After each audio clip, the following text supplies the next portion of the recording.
ඊට පස්සේ දුවන්න ඕනේ මිත්‍රයා. ලොකු හුස්මක් කරන් පිට කරලා ඔයා ඔයාටම සුබ පතා ගනි. ඒ ගමන්ම පොඩි හිනාවකින් ඔයා කියයි මට මහන්සි ඒත් මම එක කරා කියලා. විශ්වාස කරන්න. හැමදේම තනියම දරාගන්න. ඔයා යන්න මේ ගමනේ අවසාන වචන ටික මේක තමයි. පරණ ඉස්කෝලේ එක්සිබිෂන් එකක් බලන්න තමයි යන්නේ. මට හිතුණා මාත් එක්ක ඔයාලවත් එක්කන් යන්න. අපි පරණ ඉස්කෝලේ යාළුවෝ සෙට් එකත් එක්ක තමයි යන්නේ. බලමු ඉතින් එයාලා සෙට් වෙනවා කියන්නේ ඉතින් පිස්සුවක් තමයි.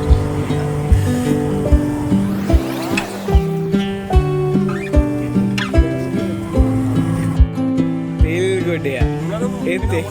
තෙල් ගොඩය. දැල්ල උඹලා නැන්දම්ම හිටිය අම්මලා. ඔතන. දැල්ල නැන්දම්ම හිටියලු. හායි කීපා. හායි. ඔය උඹගේ කැම්පස් එකේ ටී-ෂර්ට් එක දැන් ආවේ. එල්ල නාකි උඹ නාකි වන්දේ. එහෙම තමයි ඉතින්. මේ ගයිස් බලහන් හරියට ඉකියලා අපි සෙට් එක ගොඩක් දවසින් හම්බුනේ ගයිස් මේ නාකි. මේ ඉස්සර හිටු පොඩිම එක.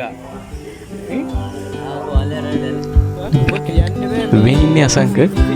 මෙයාලා කලින් බ්ලොග් වලදීත් ඔයාලා දැකලා ඇති. මාත් එක්ක එක ඉස්කෝලේ ඉඳලා එක ඉස්කෝලේ එක පන්තියේ ඉඳලා දැන් එකම කැම්පස් එකේ එකම කෝස් එකකට සිලෙක්ට් වෙලා ඉන්නවා. මගේ පස්සේ මේන පිස්සු භූතයෙක් අපි හම්බුන වෙලාවට මූ ආතල් එක ගන්න තරම් වෙන ආතල් එකක් නෑ අපිට. මොනවා වුණත් ඉතින් මගේ හැම දෙයකටම ඉන්න හොඳ බොක්කක්.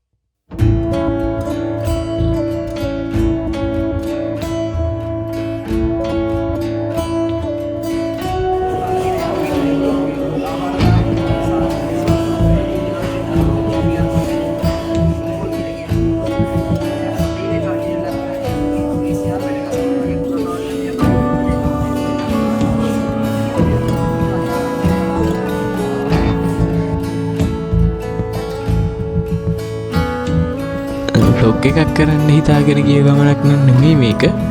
ඒ වුණාට මේ ළමයි හදලා තියෙන දේවල් දැක්කහම ඔයාලටත් ඒවා පෙන්වන්න කියලා හිතුණා.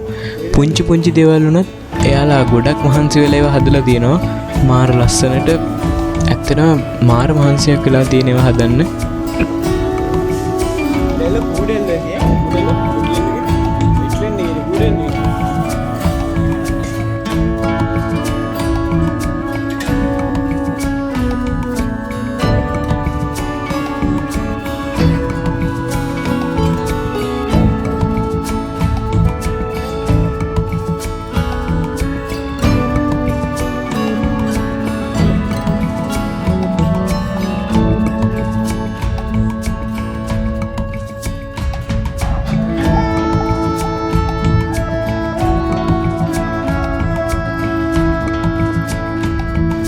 මෙතන බැද්දකම හදලා තිබ්බා.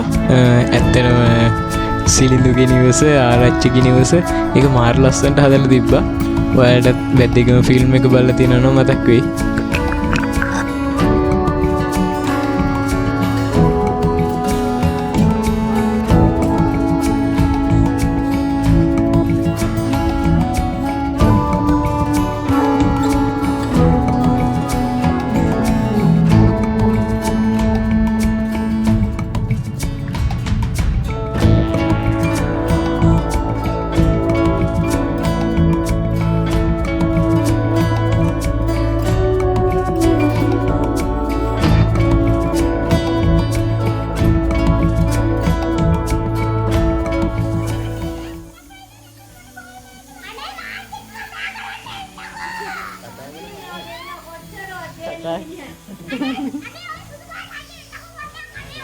සුදු පාටයි යන්න.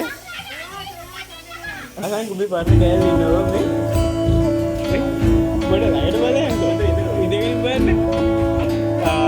උස්සම්මා. ඒ බලහංගෝ කපල් එක. අම්මා කො කරට අතගෙන. ඒ හොල්ලන්න බා. ඒ කොහෙද යන්නේ?